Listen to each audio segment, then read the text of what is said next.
정 이해 안 되시면 우리에겐 최후의 수단이 있잖아요. 암기요. 그래서 제가 얘기하는 최후의 수단 암기예요. 아, 괜찮아요?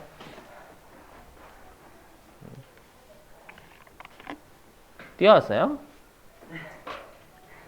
부럽다. 저 체력이 안 되는데. 옛날이 그립다. 좀 심해요.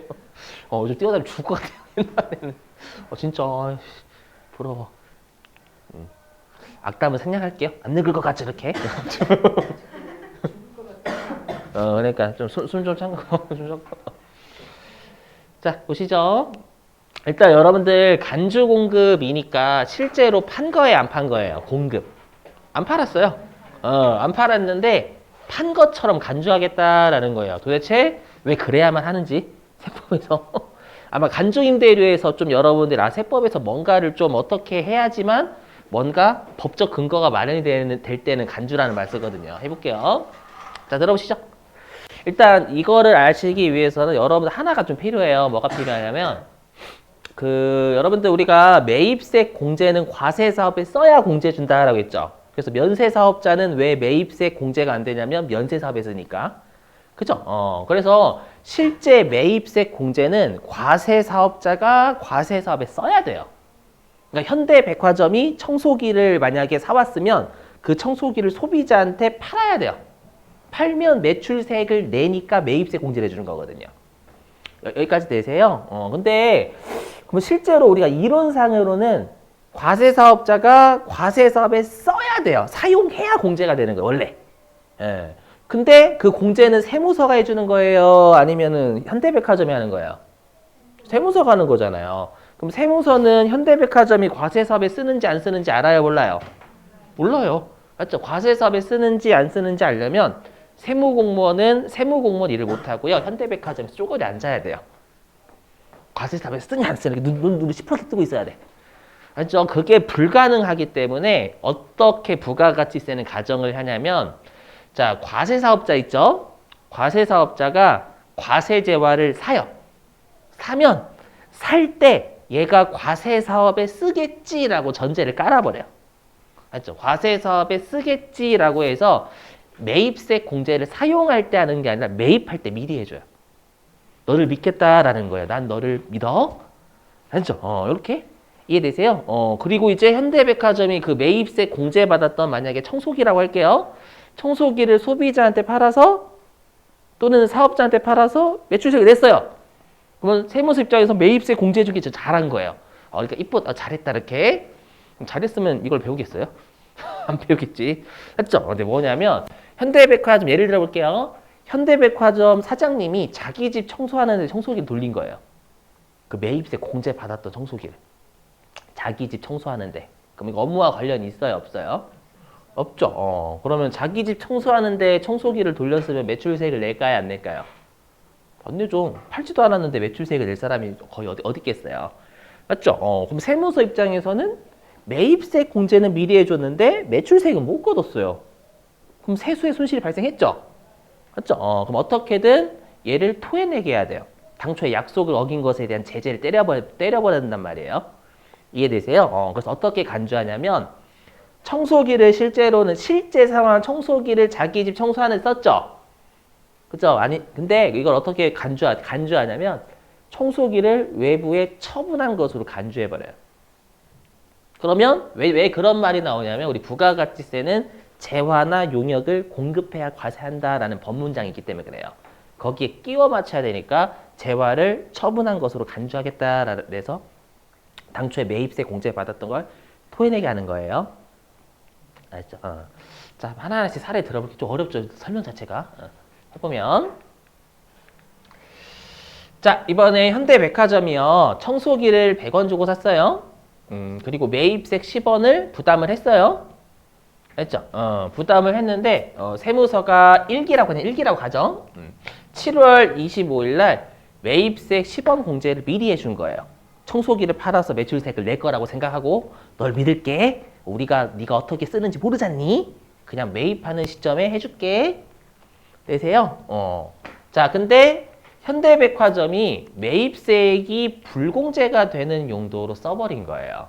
아까처럼 뭐 내가 개인적인 용도로 쓰든 거래처에 청소기를 공짜로 주든 그래서 매입세액이 불공제가 되는 용도로 쓴 거예요. 그럼 당초에 매입세 공제해 준 건 잘한 거 잘못한 거? 좀 잘못한 거예요. 그럼 당초에 매입세 공제 받았던 걸 추징은 추가 징수를 추징이다라고 불러요. 추징을 해야 돼요. 근데 옛날에 법을 만드신 분이 옛날에는 논리가 좀 부족했어. 논리가 부족해가지고 지금 이쪽은 매입세액이니까 매입 쪽에서 잘못된 거죠. 매입 쪽에서 잘못됐으니까 매입 쪽에서 건드리는 게 맞거든요.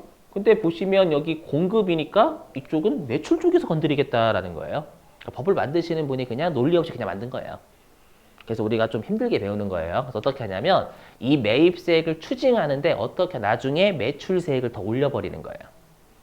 그래서 어떻게 하냐면 얘를 처분한 것으로 간주를 해요. 왜냐면 법문장의 재화를 처분해야지만 과세한다는 법문장이 있으니 거기 끼워 맞추는 거예요. 이렇게 하면 어떻게든 과세를 할 수 있는 법적 근거가 마련이 됐죠. 맞죠? 그러면 이기 때 매출세액을 토해내게 하는 거예요. 네, 보시면 아시겠지만 좀 세죠? 매입세 공제받은 건 10원인데 토해내게 하는 건 15원이잖아요. 이거는 당초에 약속을 어긴 것에 대한 페널티라고 지금은 생각해 주시면 돼요. 나중에는 좀 바꿀 거지만 지금은 약속 어긴 것에 대한 페널티를 5원을 더 부여했다라고 생각하시면 됩니다. 알죠? 그래서 여러분들이 주의하실 게 뭐냐면 불공하고 간주공급은 다른 의미예요. 불공은 내가 처음부터 매입세액이 불공제가 돼야 불공이에요. 근데 간주공급은 매입세 공제를 받았어요. 받아놓고 매입세액이 불공제가 되는 용도로 바꿨어. 알죠? 바꿨으면 그 세금을 토해내게 하기 위해서 처분한 것으로 간주하는 거예요. 아시죠? 여기 할 때 제일 힘들어요. 알려주세요, 여러분들. 하나씩 해볼게요. 간만 잡아가시면 돼요. 간만. 자, 가로 1번 면세사업의 전용. 다 들어보시면 자, 우리 회사가 기계예요. 부품 기계. 우리 회사가 전세버스하고 시내버스를 같이 하고 있어요. 같이 하고 있는데 이번에 우리 회사가 전세버스를 전세버스를 정비할 기계를 100원 주고 샀어요. 그리고 매입세도 부담했고 그럼 매입세 공제를 받았겠죠, 여러분들? 이해되세요? 왜냐하면 전세버스는 과세사업이죠. 그럼 전세버스를 정비하면 전세버스 매출에 기여하는 거잖아요. 그럼 전세버스는 과세사업이니까 매출세액을 낼 거란 말이에요. 그래서 매입세 공제를 미리 해줘서 환급까지 해준 거예요. 이해되세요? 근데 갑자기 이 기계장치를 전용이 바꿨다라는 거거든. 전용했다? 어떻게 바꿨냐면 시내버스를 정비하는 용도로 바꾼 거예요. 시내버스를 정비하면 시내버스는 면세였죠. 그럼 시내버스 매출에 기여하는 거예요. 이 기계장치는 이제. 그럼 시내버스 매출하면 면세니까 부가가치세를 내야 안 내요? 시내버스로. 안 내죠. 안 내는데 매입세 공제는 미리 받아놨어요. 그럼 세무서는 세수의 손실이 발생했죠. 맞죠? 그래서 실제로는 시내버스를 정비하는 용도로 썼죠. 실제는 이 상황을. 하지만 이렇게 보지 않고 이 기계장치를 그냥 처분한 것으로 간주해버려요. 외부에. 처분한 것으로 간주하면 어떻게든 재화를 처분했다라는 문구에 끼워 맞췄잖아요. 그래서 과세를 한다라는 거예요. 그렇죠? 자, 그 다음에 두 번째 제목 외우셔야 돼요. 제목 잘 내거든요. 자, 두 번째 비영업용 소형 승용차의 유전용 뭐냐면 현대차에서 기계장치를 100원 주고 샀어요. 그럼 현대차는 매입할 때 비영업용이에요? 영업용이에요? 현대차. 아니죠. 영업용이죠. 현대차는 자동차 가지고 영업하시는 분들이잖아요. 우리 저번에 예외하셨죠? 그래서 현대차는 이번에 그랜저 맞죠? 현대차는 우리 제조업은 그랜저 사면 비영업용 소형 승용차지만 현대차는 괜찮아요. 맞죠? 현대차는 영업용입니다. 그래서 이번에 그랜저를 정비할 기계를 산 거예요. 100원에. 그럼 매입세 공제 받았겠죠. 왜냐하면 매출세 낼 거니까. 그죠? 그랬는데 그 완성된 그랜저 가지고요. 예, 사장님 있죠. 현대차 사장님이 사모님 출퇴근 시켜주는 용도로 쓴 거예요. 우리 사모님. 그렇죠? 그럼 사모님 출퇴근 용도면 이거는 비용 업무와 관련 없는 용도잖아요. 이걸로 바꾼 거죠. 그러면 매출세액 내요, 안 내요? 안 내죠. 사모님 출퇴근 용도로 했는데 매출세액 어떻게 내요? 근데 매입세 공제는 미리 받아놨잖아요. 맞죠? 그러면 실제로 이 기계는 요 승용차를 정비하는 데 썼죠. 하지만 이거를 그냥 외부에 처분한 것으로 간주해 버리는 거예요. 요 기계 장치는 이 자동차를 정비하는 게 아니라 자동차를 정비한 게 아닌 기계 장치 외부에 처분한 것으로 간주한다. 그렇죠? 그렇게 하면 토해낼 수 있는 법적 근거를 마련하는 거잖아요. 됐나요, 여러분들? 간만 잡아가시면 여기 동네가 원래 어려워요. 자, 그 다음에 가로 3번 개인적 공급. 나중에 세법 할 때 부가가치 제일 중요한 게 요 동네 간주 공급이에요. 진짜 중요해요. 자, 뭐냐면 자, 이번에 현대백화점 사장님이 청소기 한 대를 샀어요. 그렇죠? 매입세 공제 미리 받았겠죠? 왜냐면 고객한테 팔 줄 알고. 그렇죠? 근데 이거를 대표이사가 자기 집 청소하는 데 쓴 거예요. 아니면 종업원 집들이 선물로 준 거예요. 종업원 집들이 선물로. 되세요? 근데 만약에 종업원 집들이 선물이니까 이게 복리후생이네? 라고 하면 종업원 친한애한테 1,000만 원짜리 줘도 돼. 이해되시겠어요? 그래서 여기 뭐냐면 사업과 직접 관련 없이 개인적인 목적을 위해서 사용이나 소비하게 되면은 어떻게 되는 거예요? 매출세액은 안 내는데 매입세 공제는 현대백화점에서 미리 받았잖아요. 그렇죠? 그러면 실제로 자기 집 청소하는 데 쓰거나 아니면은 그 개인한테 줬죠. 종업원한테. 개인한테 그냥 야, 집들이 선물로 줄게. 준 거예요. 그러면 걔를 사실로 안 보고 어떻게 보냐면 걔를 그 종업원한테 처분하거나 아니면은 자기 집 청소하는 데 쓰지 않고 외부에 처분한 것으로 간주해 버리는 거예요. 그럼 어떻게든 우리가 과세를 할 수 있는 법적 근거가 마련이 된 거죠. 되시겠어요? 일단 자, 근데 여기 아래 보시면 자, 다음의 경우에는 간주 공급으로 보지 아니한다라는 건 얘는 과세하겠다 안 하겠다? 그죠? 과세 안 하겠다라는 거예요. 간주 공급으로 본다라는 건 과세한다라는 뜻이거든요. 그렇죠? 보지 않는다라는 건 과세하지 않겠다라는 거예요. 뭐냐면 작업복, 작업모, 작업파. 요거 여러분들 그 연애하라고 주는 거예요? 아니면 일하라고 주는 거예요? 그렇죠? 일하라고 주는 거죠. 그럼 회사 입장에서는 작업복 매입할 때 매입세 공제 받아요. 오시니까 원단 같은 거. 알죠? 근데 여러분들 팔 수가 없죠. 여러분들 작업복 3만 원 주고 팔게요. 이러지 않잖아요. 맞죠? 그러면 분명히 매출세는 안 내요. 매입세 공제는 미리 받았는데 세무서는 어떻게 생각하냐면 작업복 같은 걸 입어가지고 일을 할 거 아니에요. 일을 하면 매출에 기여하니까 매출세액을 내는데 그게 기여한다라고 보는 거예요. 알죠? 그래서 매입세 공제 미리 받은 거 괜찮다라는 거예요. 이해되세요? 또는 여기 직장 체육비, 뭐 야유회 같은 거 있죠, 여러분들. 연예비, 예술비. 요거는 종업원의 사기, 진작이라 생각해 주세요. 왜냐면 현실적으로 사기가 떨어지죠. 회식, 그렇죠. 상사 보기 싫고, 꼴보기 싫고, 야유회 또 꼴보기 싫어. 집에 가고 싶어. 맞죠? 가끔씩 해가지고 이게 무슨 사기 진작이야라고 절 쳐다보는 분들이 계세요. 네, 사기 진작이라고 돼 있어요. 거기에는. 사기 저 아니에요. 이렇게 생각해 주셔야 돼. 그럼 이것도 종업원의 사기를 진작시켜 가지고요. 일을 하는 매출에 기여한다라고 생각하는 거예요. 무슨 말인지 이해되시겠어요? 요거. 자, 그 다음에 동그라미 2번은 뭐냐면 종업원 있죠? 우리가 설날이라든지 창립기념일 같은 거 있잖아요. 맞죠? 그 경조사죠, 여기. 경조사와 관련돼 가지고요. 10만 원 이내에 재화를 주게 되면 그때는 간주 공급으로 안 봐요. 예전에는 간주 공급 무조건 봤어요. 금액 안 따지고. 종업원 경조사 있을 때 만약에 사장님이 여러분들한테 여러분들이 결혼식을 해. 결혼식을 했는데 만약에 그 뭘 준다고 할까? 뭐 에어컨을 선물해 줬대요. 그러면 무조건 과세 때려버렸어요. 왜냐면 이렇게 과세하지 않으면 다 친한 사람들끼리 짜고 치고 뭐 비싼 거 줄 거란 말이에요. 이해되세요? 그랬다가 그래 경조사인데 10만 원 정도는 괜찮지 않겠니? 라고 해서 10만 원으로 바꿨어요. 이게 개정된 지가 한 3년 된 걸로 제가 알고 있어요. 3년 정도 했죠. 그러니까 이렇게 생각하시면 되죠. 내가 종업원 결혼식을 갔으면 축의금을 안 들고 왔다는 얘기잖아요. 재화니까. 우리 돈은 재화가 아니었죠? 부가가치세에서. 했죠?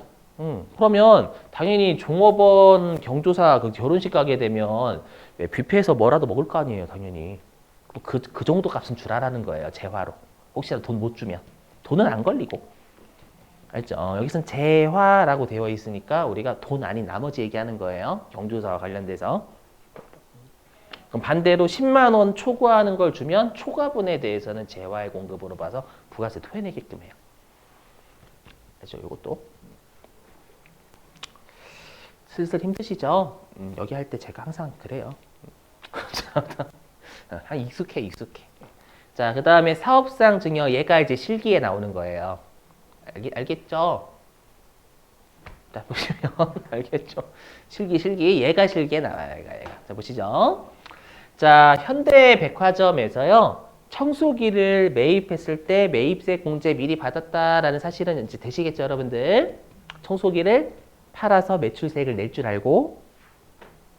근데 어떻게 했냐면 현대백화점 사장님이요, 자기 거래처한테 이 청소기가 로봇 청소기, 비싼 거래 그냥 로봇 청소기를 공짜로 준 거예요.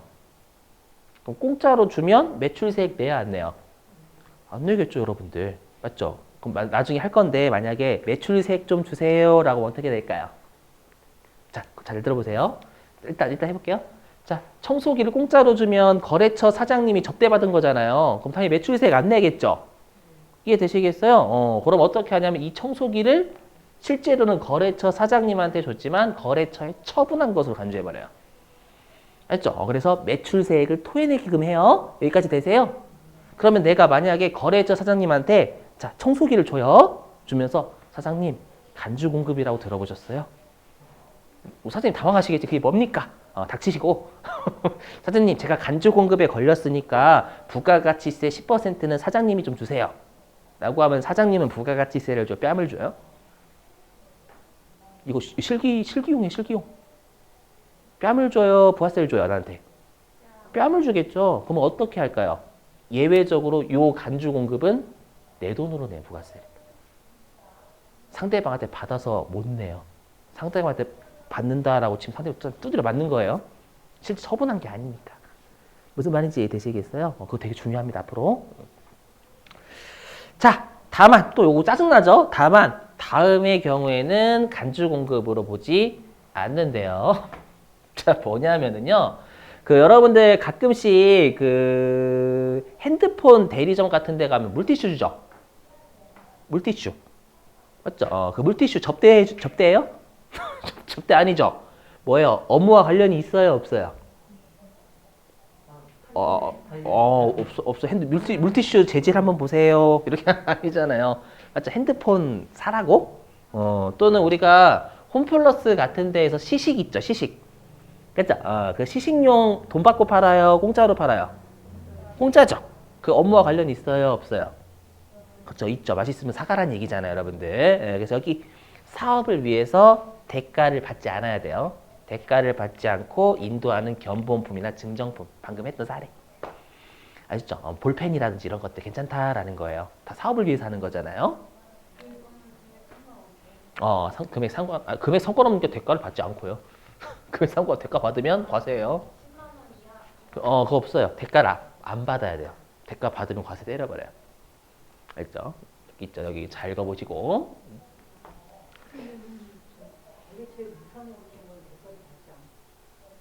응? 아니, 이거 거래처에 주는 게 아니라 사업을 위해서 대가를 받지 않고 사업자한테 인도하는 견본품? 사업을 위해서 청소기를 증정하면은 에이. 그렇죠. 그거 좀 애매하긴 한데 지금 우리 이론하잖아요. 여러분 갑자기 실기용어로 가면 어떡해요? 그러면 안 되죠, 여러분들. 그죠? 그건 그렇죠. 세무사가 판단하겠죠. 저한테 그러세요. 실기용 그렇죠. 여러분 자꾸 실무용어로 빠지시면 안 돼. 당황스러운데. 알죠? 사업을 위할 수도 있겠지. 하지만 여러분 접대비가 업무와 관련이 있잖아요. 그럼 다 접대하면 전 업무와 관련돼 있으니까 하면 다 접대용으로 쓰면 되겠네요. 그건 아니겠지. 맞죠, 여러분들? 에이, 그러지 말아요. 알죠? 깜짝 놀랐네. 알죠? 각각을 마찬 사업자한테 인도하는 견본품은 주로 이런 게 되겠죠, 여러분. 불특정 다수. 그게 다 맞겠다. 불특정 다수. 자, 그 다음에 동그라미 2번은 전단지 같은 거요. 전단지 업무와 관련이 있어요, 없어요? 그렇죠, 있죠? 그래서 광고 선전용으로 불특정 다수인한테 우리가 배포하는 광고 선전물의 대표적인 게 전단지 같은 거. 알죠? 요거 매입세 공제 받아놓고 불특정 다수한테 전단지를 뿌리잖아요.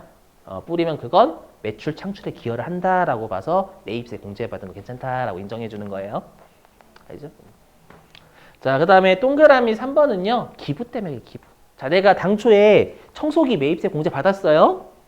받았는데 갑자기 기부 캠페인에 이제 그 청소기가 없어서 고생하는 아이, 미안해요. 이거 청소기니까 청소기를 할게. 청소기가 없어가지고 그렇긴 하죠. 사례가 좀 그지 같긴 하죠, 여러분들. 청소기가 없어서 고생하고 있어? 청소기가 없어서 고생하고 있어요, 정말로. 다 먼지밖에 없어. 진짜. 그래서 내가 눈물을 뚜뚜뚜뚜 흘리면서 안 되겠다. 저기 기부해야지 해서 그 집에 기부를 한 거예요. 알죠? 로봇 청소기 500만 원짜리라고 하죠. 있나요? 500만 원짜리 청소기? 있을 것 같아. 왠지 있을 것 같대요. 500만 원짜리 하죠. 그랬더니 세무서에서 그러는 거예요. 간주공부에 걸리셨네요. 당초에 매입세 공제 받아놓고 기부는 업무와 관련이 있나요? 없나요? 그렇죠? 없죠. 없으니까 업무하고도 관련이 없으시니까 토해내셔야 되겠어요. 라고 하면 기부할 사람이 없어요. 그렇죠? 그래서 동그라미 3번은 특별재난 지역이 아니어도 돼요. 기부하면 당초에 매입세 공제 받은 거 괜찮다라는 거예요. 아시죠? 그 다음에 동그라미 4번. 이거는 시험에 안 나오는데 일상생활하고 좀 관련돼 있어서 특히 여자분들 뭐냐면 그 가끔씩 화장품 사시면 화장품 샘플 주죠. 공짜 아님. 공짜 아닙니다. 그것도 다 들어가 있어요. 그죠? 이게 정답입니다. 알고 계시네.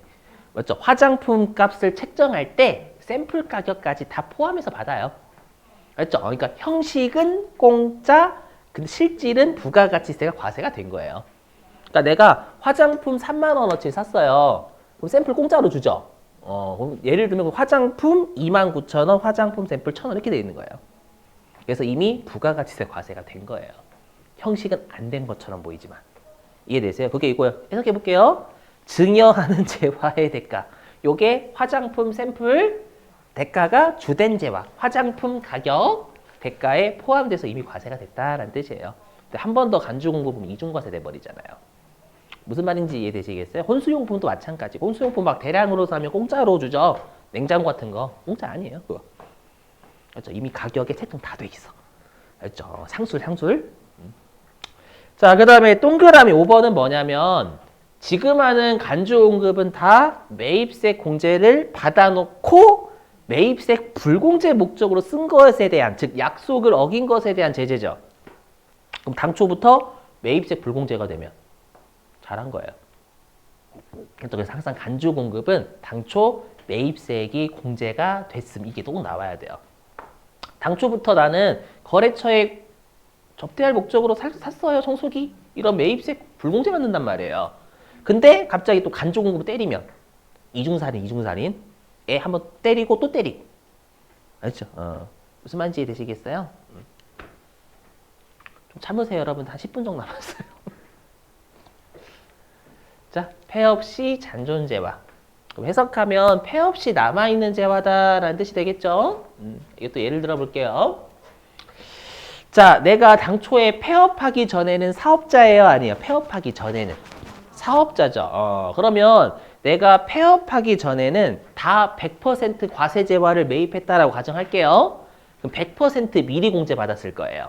왜냐면 세무서 입장에선 얘가 이제 사업자의 지위에서 100% 과세재화를 팔면 100% 낼 거니까 미리 100% 공제해 주는 거예요.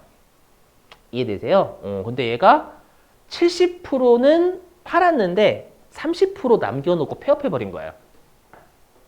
그러면 70%만큼은 매출세액 냈죠? 냈으니까 70%만큼은 매입세 공제해 준 건 괜찮은 거야.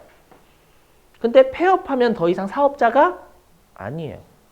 그럼 사업자가 아니면 매출세액을 안 내요. 왜냐면 납세무자의 사업자라고 돼 있거든요. 그럼 사업자가 아닌 상태에서 남아있는 30%를 팔아도 매출세액은 안 내는데 30%는 공제 미리 해줬잖아요. 맞죠? 이해되세요? 그래서 어떻게 하냐면 그 폐업 시 남아있는 재화를 처분한 것으로 간주해요. 어디에? 그렇죠. 웃기죠? 어떻게든 법무부에 끼워 맞춰야 되거든. 폐업 시 웃기잖아요. 폐업 시 남아있는 재화는 너한테 처분한 거다. 그럼 처분했네? 과세. 이렇게 되는 거예요. 어거지잖아요. 그러니까 법무부가 어떻게 맞추는 거예요. 왜냐면 폐업 시 남아있는 재화는 어떻게 판매했다라고 볼 대상이 없잖아요. 너한테 판 거다. 과세하겠다. 그러면 과세하겠다라는 거예요. 이해되시겠어요? 자, 그럼 보세요. 이제 여기 실기용. 자, 얘네들은요, 세금 계산서를 발급하지 않아요. 지금 하는 당초에 매입세 공제 받아놓고 불공제 목적으로 쓴 간주공급이죠. 우리 시험 2주밖에 안 남았는데. 그렇다고요. 자, 보시고. 2주가 아니네. 1주 남았죠, 1주. 시험 1주 남았어요. 1주 남았어요, 1주. 그렇죠, 거의 1주. 그렇죠, 거의 1주. 화이팅! 자, 잠 깨야 돼요. 어쩔 수 없어요. 이렇게 잠을 깨려면 이렇게 해야 돼요, 여러분들. 자, 그러면 얘 같은 경우에는 우리가 세금 계산서를 발급하진 않아요. 왜냐하면 실제로 판 거 아니거든요. 그리고 아까 말씀드렸지만 세금 계산서 발급하면 매출세액 달라는 얘기예요. 그럼 상대방은 뚜드려 팬다라고 했죠. 알죠? 그렇기 때문에 세금 계산서 발급도 못 해요. 알죠? 그러면 증빙은 없는데 과세해요, 안 해요? 간주 공급이 과세한다는 얘기잖아요. 10%로 처분한 것으로 간주해서. 그래서 얘는 증빙 없는 과세 매출이니까 혹시라도 얘 실기에 나오면 건별 거셔야 돼. 건별. 증빙 없는 과세 매출. 그렇죠? 그럼 간주니까 처분을 얼마에 했는지 보는 금액이 있어야죠. 그래서 여기 공급가액은 시가로 때려버려요. 뭐냐면 시가에 처분한 것으로 간주해버려요. 그러니까 제재를 하기 위해서 너 시가에 판 거다 라고 해서 시가의 10%만큼 토해내게 하는 거예요. 두드려 맞기 싫으면 약속 잘 지키라라는 거예요. 아시죠? 여기 꼭 기억하시고, 그 다음에 아까 했던 당초 매입세액이 불공제가 되면 잘한 거니까 괜찮다. 알죠? 자, 그럼 메인 매출 전표 입력 방법 설명 좀 할게요, 여러분들. 잘 나오지는 않으니까 설명만. 자, 보시면 시험에 보시면 자, 당초에 매입세 공제를 받았던 제품 원가는 200원, 시가는 500원을 연말 선물로 거래처에 제공했다. 보시는 순간 핵심은 얘죠. 여기 매입세 공제를 받아놓고 거래처에 연말 선물로 제공. 즉 매입세 공제 받아놓고 매입세액이 불공제가 되는 용도 써버린 거예요. 맞죠? 그러면 이걸 거래처에 처분한 것으로 간주해버려요. 그래서 토해내게끔 하는 거예요. 그럼 얼마에 처분한 것으로 간주할까요? 그렇죠, 500원에. 그래서 500원에 10%는 50원 토해내게끔 하는 거예요. 보시죠. 자, 그러면 우리가 상단부의 메인 매출 전표 입력에는 건별로 잡아야 돼요. 그렇죠? 증빙은 발급 못하니까. 하지만 10% 때려버리기 때문에. 그 다음에 공급가액은 당연히 500원 시가 입력하셔야 되고, 분계 유형은 무조건 혼합이에요. 왜냐면 제품을 거래처한테 줬으면 제품을 대변으로 빼야 되거든요. 그래서 혼합. 얘는 상단부보다 하단부가 더 어려워. 분계가 더 어려워. 분계가. 보시면. 하단부. 일단 제품은 200원 없어져야죠. 왜냐면 장부상에 200원 적혀져 있을 거 아니에요, 여러분들. 맞죠? 그럼 차변에 뭐 나올까, 계정과목?